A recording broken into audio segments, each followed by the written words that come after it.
Hello, it's Chaplain Gina here again. We are in episode 5 of Gut Punch Satan.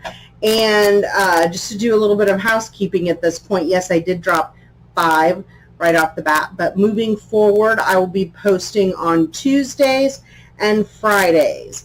And so please remember to give the thumbs up, subscribe, hit the notification thing, and spread the word. Pass it along. I really appreciate if you're enjoying these messages, if you pass them along to your friends, and help me punch Satan in the gut and hopefully right some wrongs, restore some truth, and help bring some unity where there was division. A lot about what Christians should and shouldn't do.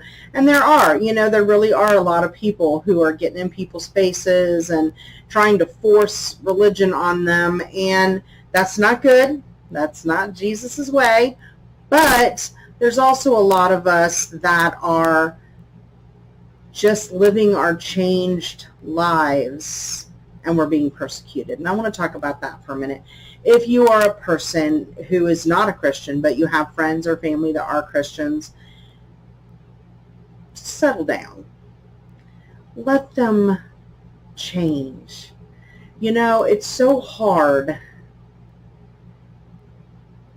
to stay close to people that have known you one way for most of your life, and now all of a sudden you're a different way.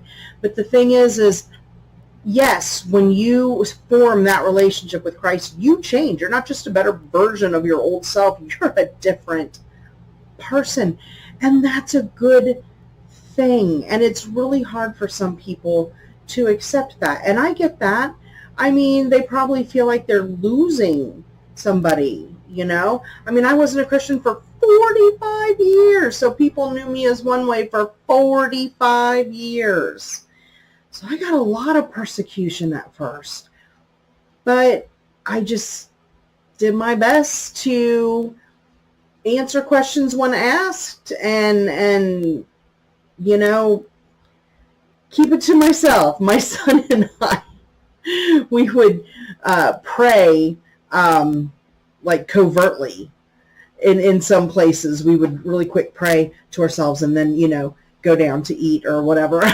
It was funny. We didn't want to offend anybody. But at the same time, there are going to be people in your lives that are just looking for you to, I guess, screw up or get in their face. So everything you say will set them off.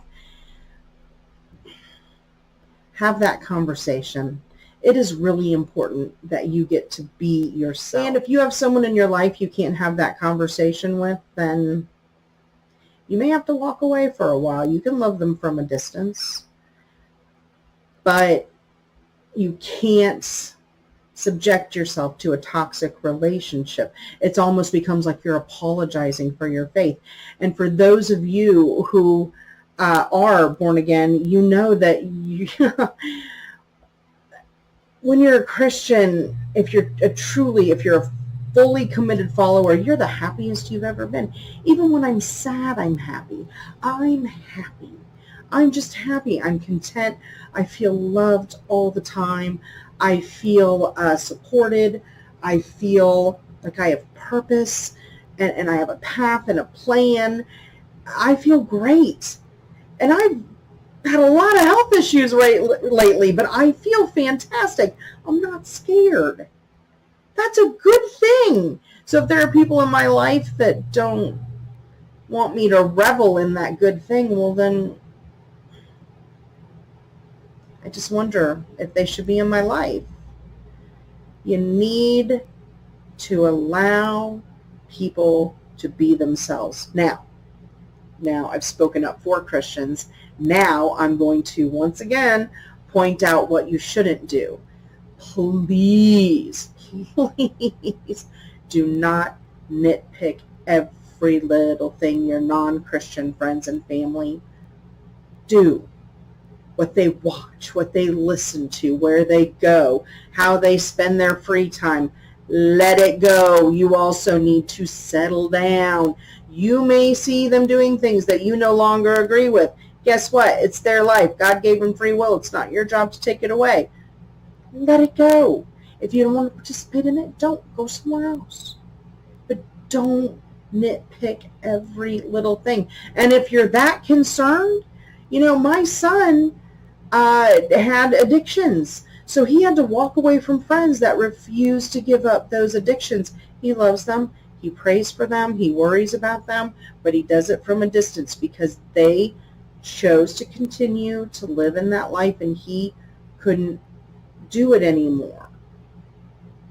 But he also knew that he couldn't constantly invade their lives and preach at them.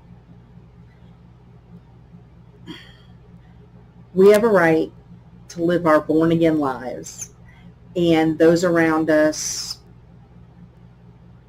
have a right to not. The best thing you can do is love people right where they're at. That's what Jesus does. Love them right where they're at. And stop pitting Christ against everything, okay? Find Christ in everything. I have seen movies. I have very eclectic taste in movies. I watch movies that some of my Christian friends would probably freak out if they knew that I watched them. I don't care. The point is, I don't see anything wrong with them. And when you strip away the swear words and the punching and the drinking and whatever else, most of these movies are about friendship and loyalty and doing anything for the people you care about. That's Christ-like. Find Christ in culture. I had a professor teach me that. Find Christ in culture. Love people where they're at. Try to find the good in things. If you don't have anything nice to say, don't say it. I had a trainer when I was training to be a chaplain who said it like this: before you say something, and this goes both ways for the Christians and the non-Christians, okay? Ask yourself 4 things. 1, is it true? Don't lie. It's got to be true. 2, does it need to be said? Maybe it doesn't. Just because you want to say it doesn't mean it needs to be said. 3, does it need to be said right now? Maybe it's not a good time. Maybe you've got someone who's venting and they're in a bad mood and they're laying out a line of swear words that make your toes curl, which, by the way, I'm not trying to come across as pristine here. I've got a potty mouth. I'll admit it. So, but, maybe you don't. Maybe you just think that's horrible, but they're laying out a string of swears. You know what? They're in a bad place. Let it go. It doesn't need to be said right now. And 4, doesn't need to be said by you. Maybe you're not the one that's going to lead your non-Christian friends and family to the light. So pray that God sends someone who can, someone they will listen to. Because obviously you want them to experience the joy that you're experiencing. You want to give them the antidote. But if they don't want it, they don't want it. So just pray. Love them where they're at. Grace and mercy. Patience, but also know that you have a right to live your new life. You have a right to express your joy. Find the balance. It's tricky. All right. I will be posting again on Friday. Again, like, subscribe, pass it on. I've got a website. I've got an Instagram. I've got a Pinterest, all these things I never thought I would have. Visit them, enjoy them, repost them. Do what you got to do. I'll see you next time.